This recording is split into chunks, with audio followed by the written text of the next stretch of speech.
میرے پیاروں، اس وقت عالم اسلام مسلمان خاص کر ہمارے فلسطینی بھائی بڑی مشکلات کا شکار ہیں۔ ہمیں ان کے لیے مستقل دعا گو رہنا چاہیے۔ اللہ تعالیٰ ان کی مشکلات کو آسان فرما دے، اللہ تعالیٰ ان کا مددگار ہو۔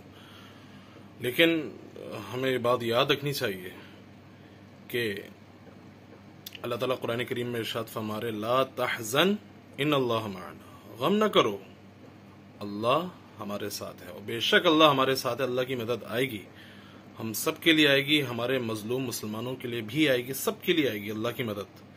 اور پھر جب اللہ کی مدد آئے گی پھر ہم انشاءاللہ غم نہیں کریں گے بلکہ ہم خوشیاں منائیں گے۔ لیکن اس وقت جو صورتحال ہے ہمیں اس آیت کو ملحوظ خاطر رکھنا چاہیے، لا تحزن ان اللہ معنا، غم نہ کرو، اللہ ہمارے ساتھ۔